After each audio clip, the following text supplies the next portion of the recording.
This is Radio Free Hillsdale, 101.7 FM. I'm Scot Bertram, and with me today is State Senator Mike Shirkey, representing the 16th State Senate District, Branch, Hillsdale, and Jackson counties, and also the Senate Majority Leader for Michigan. Senator, thanks for joining us.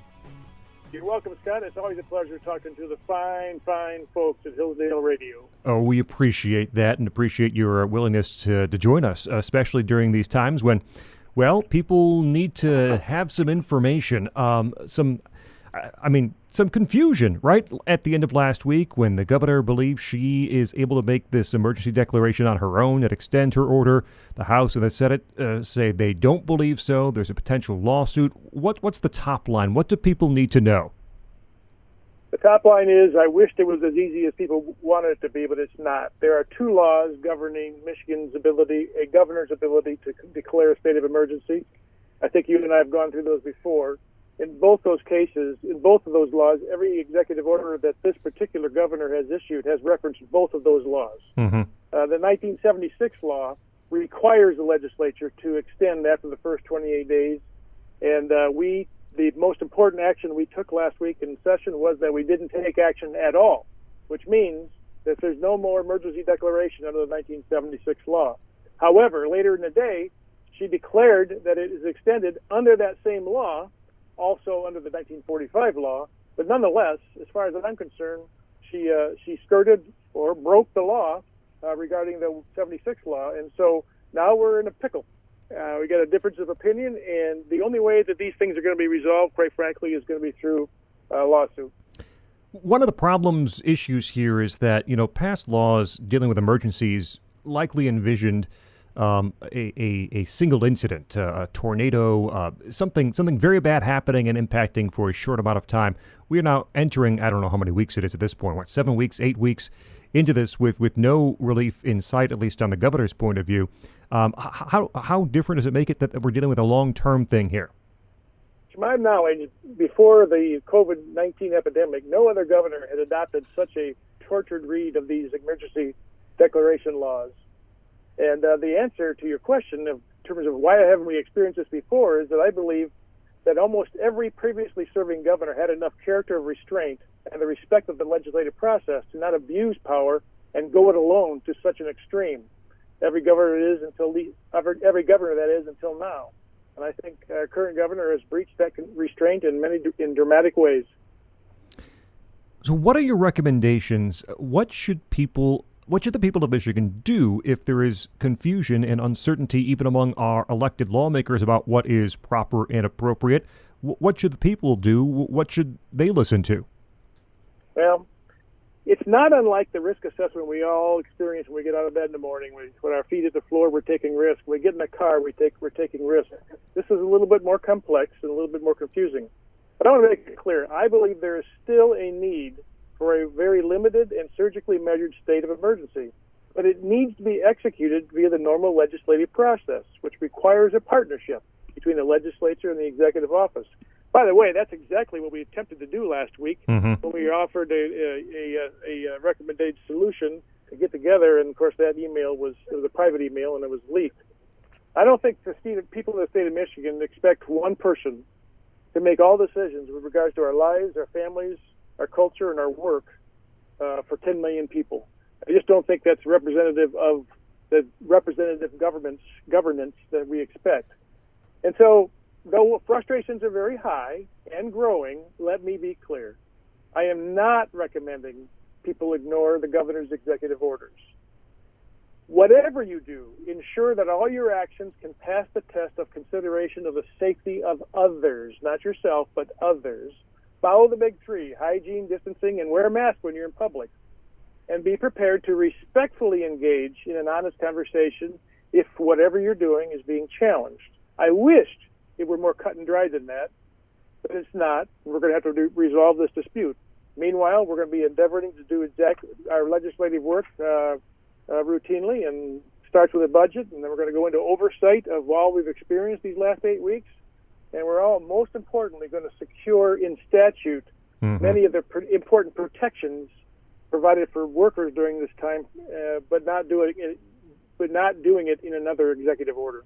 State Senator Mike Shirkey with us here on Radio Free Hillsdale, 101.7 FM. Weeks into this, there's still confusion and uncertainty about even what the governor wants. Let me ask specifically about this. I was talking with Hillsdale hospital officials late last week, and of course, the VP and COO there wrote an open letter to the governor begging her to allow the hospital to resume elective surgeries.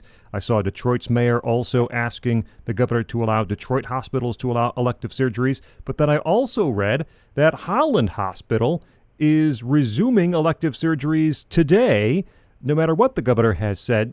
Are we clear? Are we all clear on what the governor's order says regarding these elective surgeries? Can hospitals begin doing those again?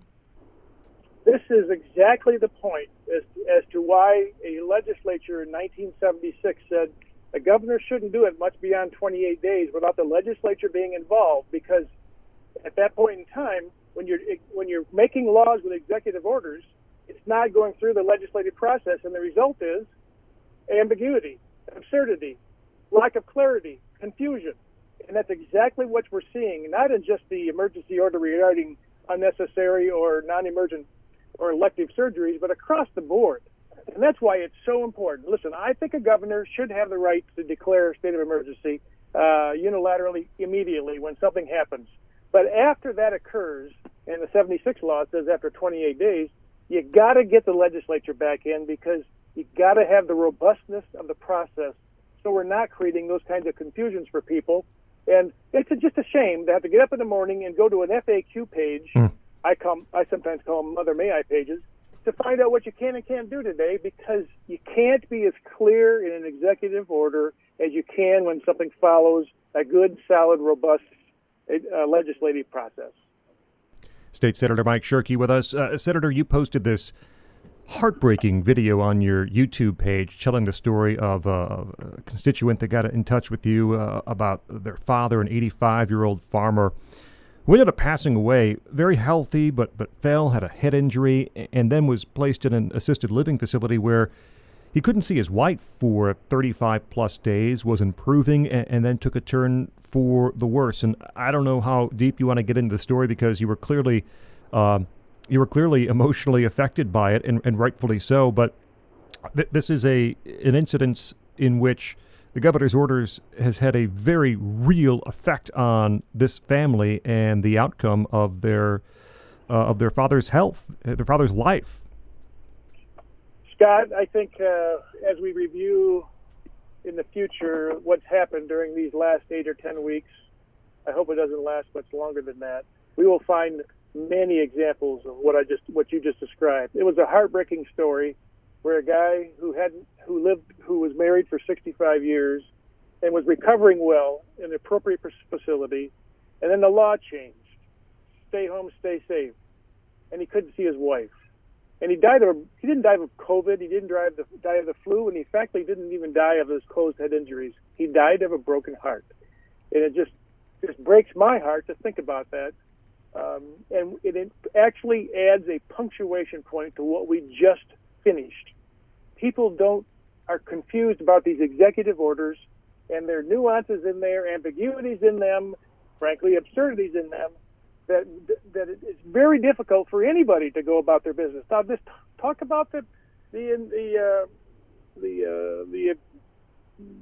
restrictions on elective procedures in hospitals. As you identified, some hospitals who their general counsel said, looks like this is okay, we can go do this, others don't. Mm-hmm. Why is it that it's that confusing where two different attorneys can look at the same document and say, I think we're okay to do this, and others say, you're not? It's because hasn't gone through the robustness of a solid legislative process. Senator Mike Shirkey, I know you got to run in just a moment. Let me ask one more question. The governor, under her power, as she understands it, has extended this stay-at-home order through essentially the end of the month, the end of May. What are the chances in your mind that there is some flexibility at some point during the month about opening things up more regionally or county by county, or some flexibility in where this order is in effect? From your lips to God's ears, my friend, I do believe that there's going to be more actions taken by our governor to open things up, but it's not near as fast and it's not near as thoughtful as it should be, particularly with regards to regions, as you just described. So I think we will be given, quote unquote, permission to do more, but it's going to still be done under executive orders. And I've already kind of abused the point that those are ambiguous at best. State Senator Mike Shirkey. Find him at senatormikeshirkey.com or search on Facebook for Senator Mike Shirkey, the 16th State Senate District and the Senate Majority Leader. Senator Shirkey, thanks so much for joining us. You're welcome, sir. Thank you.